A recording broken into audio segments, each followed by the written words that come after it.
정규 교육 과정을 좌익화된 가짜라고 말하면 저 같은 수험생들을 뭐하러 열심히 공부하겠습니까? 자, 이제 이 친구가 핵심 포인트를 짚어줬어요. 자, 그렇습니다. 여러분 안녕하세요. 오늘은 스레드라는 플랫폼을 통해서 우리나라 역사 교육이 얼마나 잘못되어 있는지, 그리고 우리나라 토론 문화가 어느 정도인지에 대해서도 살펴보려고 합니다. 역사가 너무나 많이 오염이 되어 있기 때문에 서로 간에 대화가 통하지도 않고, 그리고 자신이 알고 있는 지식이 사실로서 굳어져 있게 되는 거죠. 그래서 머릿속에 들어있는 그 사실이란 것이 서로가 다르면은 누구 목소리가 더 크냐, 그리고 논리보다도 감정에 치우치기 쉬운데요. 그래도 오늘 제가 보여드릴 토론이라고 해야 될까요? 상대가 수험생인 것 같은데 자신이 배운 역사적 사실에 대해서 나름대로 서술을 하고 있습니다. 그런데 정말 서로 간에 올바른 토론이 될 것 같으면 자신이 알고 있는 지식이 무엇에 근거한 것이고, 그리고 그 사실이 전후에 또 어떠한 사실이 있는지, 그것을 검증할 만한 사료가 있는지, 이것들을 서로 비교해 가면서 이야기를 나눌 수 있어야 하는데, 우리나라의 교육 여건상 현실에서 상당히 보기 힘든 일이라고 생각이 듭니다. 이 글을 한번 살펴볼 건데요. 우선 한 분이 이렇게 그때 그 시절 아버지의 마음이라고 하면서 박정희 대통령이 이렇게 자신의 아들인 박지만 군, 고등학생인 것 같아요, 모자를 이렇게 바로 잡아주는 모습을 사진으로 찍었습니다. 그랬더니 이제 댓글이 여러 개가 달렸는데요. 그 중에 하나가 박정희는 확실히 독재보다는 업적이 크다, 이건 맞다라는 식으로 누군가가 댓글을 달았습니다. 저도 웬만하면 이런 글 보고 댓글 잘 달진 않는데 좀 바르게 알려주고 싶다라는 생각이 들어서 사전에서 독재를 찾아보세요. 독재 아니었습니다. 좌익들이 만든 프레임이라고 써놨고요.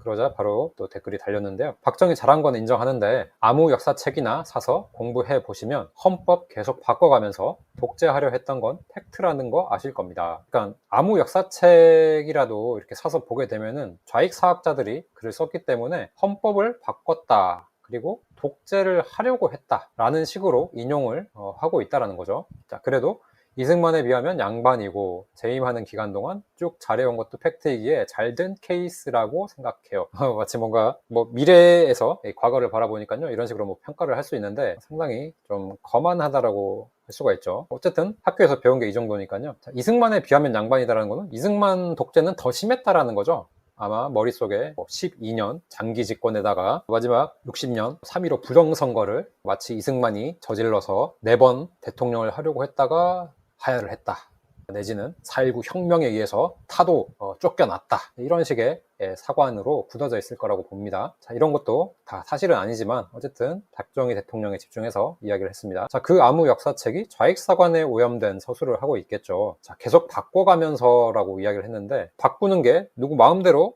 헌법이란 걸 고칠 수 있는 게 아니죠. 박정희는 이 공화국, 즉 윤보선 대통령, 그리고 장면 내각이었죠. 이 체제를 무너뜨리려고 이제 쿠데타를 일으켰죠. 그리고 상공화국, 사공화국의 대통령이었다. 사공화국이 유신체제인데 모든 순간에 국민투표를 했다는 것 아시죠입니다. 국민들의 압도적 지지로 유신헌법이 그 시대를 이끌어갔습니다. 따라서 그건 팩트가 아닙니다. 다시 말씀드립니다. 사전 찾아보세요. 독재라는 말을 정의를 제대로 알지 못하고 마음대로 사용하고 있기 때문에 지금 서로 대화가 통하지 않는데, 계속 그 독재라는 자신의 개념을 가지고 와서 사실에 입각하지 않은 독재라는 정의를 사용하고 있기 때문에 이렇게 이야기가 헛돌게 된다는 거죠. 독재라는 단어는 한 개인이나 혹은 한 정당이 모든 일에 대해서 자기 마음대로 일을 처리하는 것을 의미하는데요. 대한민국은 헌법 체계 자체가 그런 식의 1인 독재, 일당 독재를 허용하고 있지 않습니다. 따라서 독재라는 말을 적용할 수가 없는데, 보고 배우고 들은 게 독재라는 말이니까 계속 이 단어를 사용을 하게 되는 거죠. 그래서 제가 다시 한번 사전을 찾아보라고 이야기를 했던 거고요. 그러자 찾아봤는지 안 찾아봤는지 모르겠지만 박정희는 분명 독재자였죠. 자, 우선 1991년 5.16은 헌법에 없는 군사 쿠데타였고 국제사회에서도 그대로 쿠데타라고 불렀죠. 저도 위에서 쿠데타라고 불렀습니다.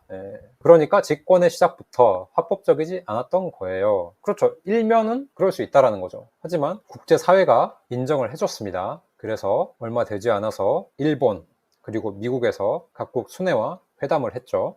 미국 같은 경우는 당시 케네디 대통령과 회담을 가졌습니다. 그리고 처음 쿠데타 당시에 군사혁명위원회라는 이름의 조직을 이끌고 있었는데 이 이름이 곧바로 국가재건 최고회의라고 바뀌게 되죠. 그리고 이 회의가 입법, 행정, 사법 등을 관장하는 기구로서 우리나라를 이끌어 갔습니다. 그리고 정말 박정희라는 사람이 자신이 영구 집권을 하겠다, 집권욕에 불탔다면은 이 체제를 그냥 그대로 유지해도 되는 겁니다. 하지만 그는 그렇게 하지 않았죠. 그리고 혁명 공약이라는 것이 있죠. 반공을 국시의 제1의로 삼는다라고 시작하는 이 공약의 마지막 6항을 보시게 되면은 우리의 과업이 성취되면 참신하고도 양심적인 정치인들에게 언제든지 정권을 이양하고 우리들 본연의 임무에 복귀할 준비를 갖춘다라고 되어 있죠.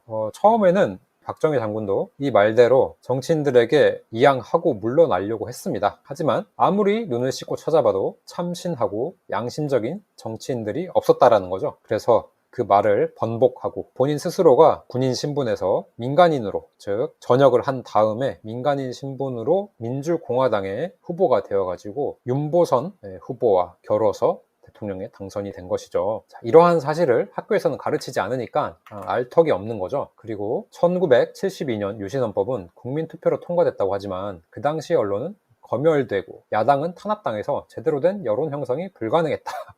자, 이제 교과서가 이런 식으로 서술이 되어 있다는 거예요. 하지만 당시 신문을 찾아보면은 여러 민간단체, 공공기관 등에서도 박정희 대통령의 유신 체제에 대해서 찬성한다라고 하면서 많은 성명서들이 그 신문들을 가득 채웠습니다. 게다가 유신헌법은 대통령의 사실상 종신집권을 할 수 있었고 국회의원 3분의 1을 대통령이 임명할 수 있었으며 긴급조치권으로 국민의 기본권을 마음대로 제한할 수 있는 전형적인 독재 체제였죠. 그럼 여기서도 좀 문제를 삼을 게, 그러면 유신헌법 전의 체제도 지금 교과서에서는 독재라고 하는 것 같은데 이거 자체도 상당히 어폐가 있다라는 거죠. 전형적인 독재 체제가 유신 체제다. 그러면 그 전에 있었던 체제는 무엇인가? 이것도 생각을 해볼 필요가 있습니다. 그러니까 이 학생은 상당한 지식을 가지고 있다라는 겁니다. 그러나 여기서 이야기하고 있는 유신헌법은 국민투표로 통과됐다고 하지만, 그러니까 국민투표라는 것이 어떤 것이고 그 의미에 대해서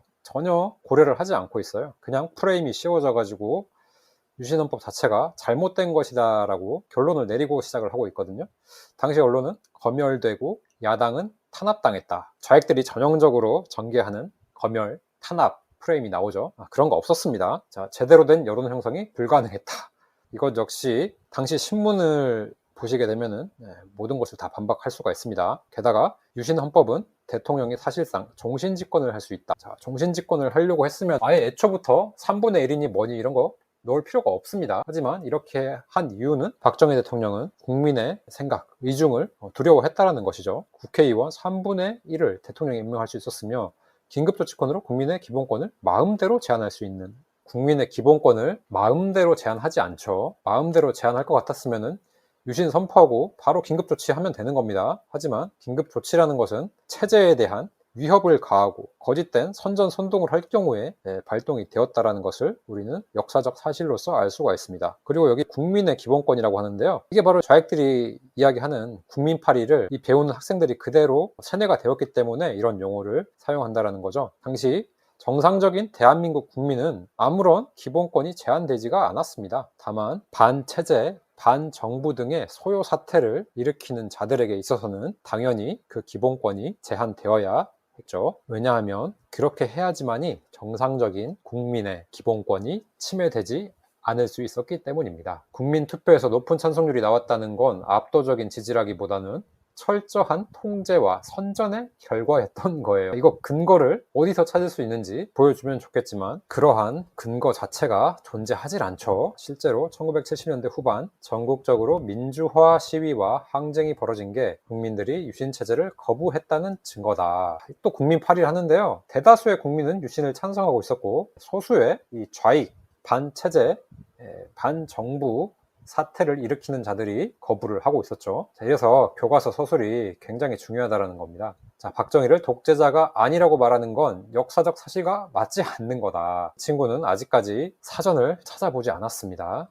그리고 옛날 교과서에는 오히려 민주화운동 내용을 안 실어줬어요. 교과서가 좌경화됐다는 건 진짜 잘못된 생각입니다. 그러니까 이게 얼마나 역사적 사실과 괴리를 두고 교과서가 서술되어 있는지를 알 수가 있다는 거죠. 솔직히 정상적인 사회에서는 민주화 운동이라는 것 자체를 실을 필요가 없었죠. 오히려 이런 민주화 운동이라는 내용이 실리게 되면 국민의 분열, 하나 되지 못하는 모습을 보이기 때문에 화해와 상생이란 차원에서도 터부시되는 그런 내용이었다는 거죠. 그래서 이미 본인이 기울어진 운동장에 작용화된 사관에 흠뻑 젖어 있기 때문에 이런 식으로 서술을 할 수밖에 없다라는 거고요. 그래서 대한민국 교육부가 인증하는 교과서가 중립적으로 서술하고 있다. 그래서 그것을 좌경화되었다라고 이야기하는 것은 잘못된 거다라고 이렇게 주장을 하고 있죠.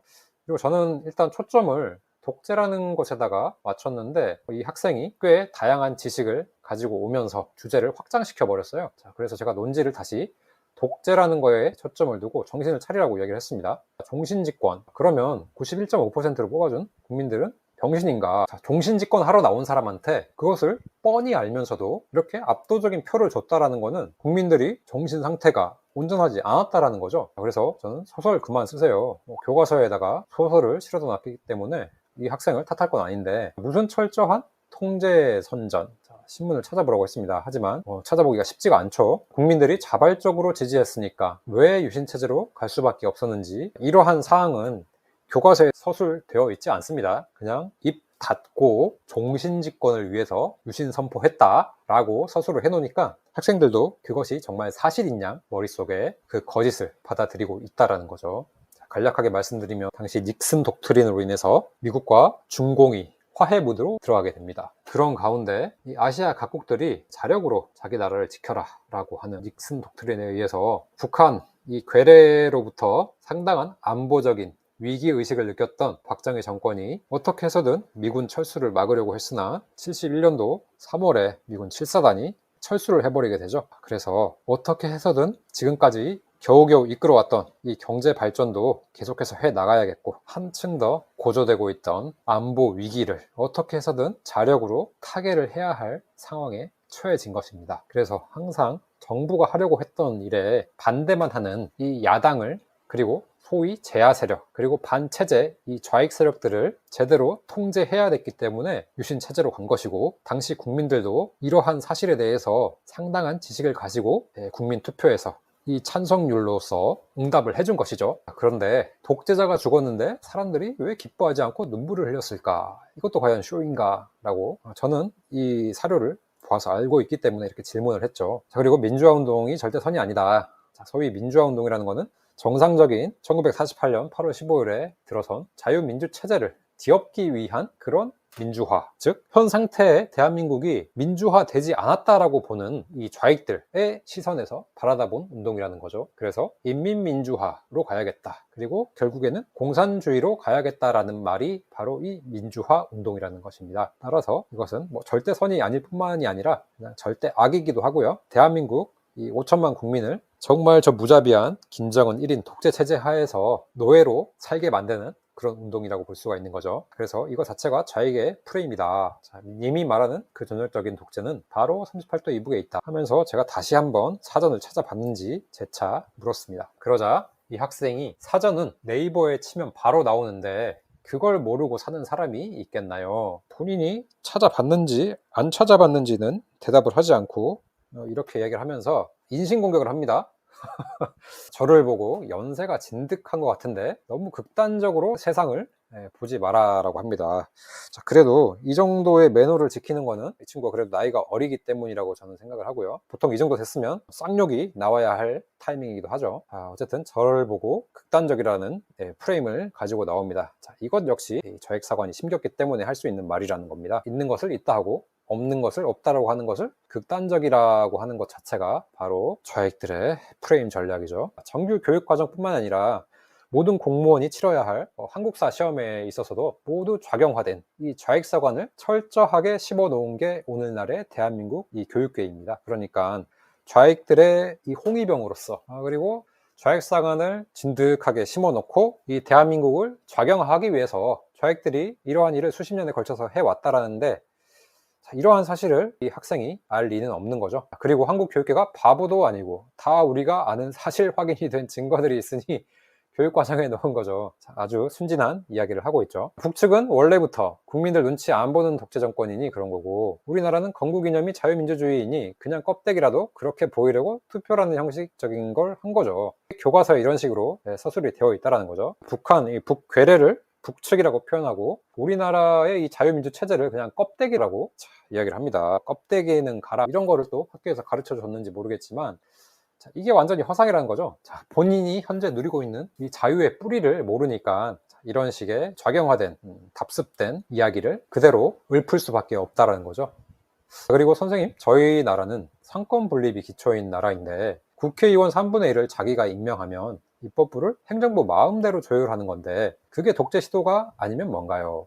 다른 사실에 입각한 질문을 했습니다. 자, 그래서 국민 투표를 했던 것입니다. 유신 체제를 해가지고 3분의 1을 대통령이 이렇게 정하기로 할 건데 국민들이 거기에 찬성할 거냐 말 거냐라고 물은 것이죠. 자, 그리고 압도적으로 그렇게 해도 좋다 라고 국민이 찬성을 해준 겁니다. 그럼 이게 독재 시도라고 봐야 할까요? 이 정도로 사고 체계가 사실에 입각한 사료를 제대로 접하지 못하기 때문에 이러한 사태가 벌어지게 된 거고요. 제가 말씀드린 그대로 극단이다 아니다의 문제인데 극단이라뇨 라고 하면서 글을 써도 그리고 읽어도 이해를 할 수가 없는 상황입니다. 이미 프레임이 씌워졌기 때문에 그 프레임 내에서 생각하는 그 사고 체계, 사고의 과정 자체가 온전하게 이루어질 수가 없다라는 거죠. 독재자가 국민투표를 한다는 거는 말이 안 되죠. 굳이 국민의 의사를 물을 필요가 없이 그냥 독재하면 되는 겁니다. 그래서 제가 유신이 어떻게 이루어졌고 재신임 투표까지 어떤 식으로 이루어졌는지에 대해서 하나하나 다 설명을 했는데, 자, 이 사료를 보고도 제대로 이해를 했을지 안 했을지는 짐작을 할 수가 없습니다. 그 정도로 좌익들의 독재 프레임에 깊이 심취해 있고, 나름 이 학생은 공부를 열심히 하기 때문에 이런 식의 지식을 나열할 수가 있다라는 거죠. 오히려 이렇게 공부를 열심히 하는 학생일수록 좌경화된 교과서에 의해서 더 강하게 세뇌되는 경향이 있습니다. 사실을 나열해놓고 이런 거 책에서 배웠는지 물어봤고요. 당연히 안 가르치죠. 좌익들에게 불리하니까. 그러니까 이러한 역사 분야 그리고 교과서가 좌익들이 정치적으로 이용하기 위해서 왜곡되고 날조되어 있다라는 것을 다시 한번 확인할 수가 있었고요. 하지만 우리가 있었던 그 사실을 배우지 않았다고 해서 없어지는 건 아니죠. 이렇게 사료도 그대로 나와 있습니다. 그리고 이렇게 독재자가 죽었는데 이렇게 눈물을 흘리는 사람들은 도대체 뭘까요? 김일성처럼 세뇌가 되어서 그럴까요? 아니면 연기를 하는 걸까요? 이 정도까지 질문을 하게 됐다라는 것 자체가 이 한국 사회에 엄청나게 작용화된 이 현실을 알 수 있게 되는 척도라고 할 수 있는 거죠. 어쨌든 제 질문도 제대로 귀에 들어올 리가 없을 거고, 그래서 이 정도 선에서 대화가 맞춰졌습니다. 그래서 이 스레드의 특징이 위에 글을 지워버리게 되면은 댓글까지 다 지워지기 때문에 글을 지우지 말라고 이렇게 부탁을 해 둔 거고요. 하루 정도 지나서 왜 답이 없는지에 대해서 한번 물어봤습니다. 그리고 다시 한번 재신임 투표의 그 의미에 대해서 한 번 더 확인을 시켜줬죠. 종신 집권을 할 것 같으면은 굳이 재신임 투표를 할 필요도 없는 거고, 만약에 투표를 통해서 부결이 된다고 했을 때 하야를 하겠다라는 선언을 할 수가 없는 거죠. 거기에 더해서 시간 낭비, 돈 낭비, 에너지 낭비하는 이런 복잡한 전 국민이 동원되는 절차를 굳이 할 필요가 없었다라는 이야기입니다. 자, 그래서 얼마나 이 한국 사회가 그리고 한국 역사 교육이 좌경화 되었는지 그래도 상당히 지식이 있는 이 학생과의 대화를 통해서 안타까운 현실을 접할 수 있었습니다. 오늘날 우리가 알고 있는 역사는 정말 거짓으로 가득합니다. 이런 이승만, 박정희 독재 프레임 뿐만 아니라 과거 일제시대에 대해서도 일제강점기라고 하면서 온갖 거짓된 사실로서 감정을 자극하고 그 당시에 진실된 상황에 대해서 전혀 접근할 수 없도록 여러 겹으로 왜곡, 날조된 사실을 나열해 놓은 게 일제시대입니다. 역사를 잊은 민족에게 미래는 없다 라고 좌익들은 주장을 합니다. 그런데 정작 우리 머릿속에는 이런 좌익사관으로 거짓으로 가득 차 있기 때문에 역사로부터 배우지 못하고 계속해서 잘못했던 우리들의 그 과거를 계속해서 반복하고 있는 것이 오늘날 대한민국의 현실이라고 할 수 있겠습니다. 자, 오늘은 이렇게 유신체제 그리고 박정희 독재라는 프레임에 대해 스레드의 대화를 통해서 알아봤고요. 다음에는 또 다른 주제를 가지고 찾아뵙도록 하겠습니다. 시청해주신 여러분 감사합니다.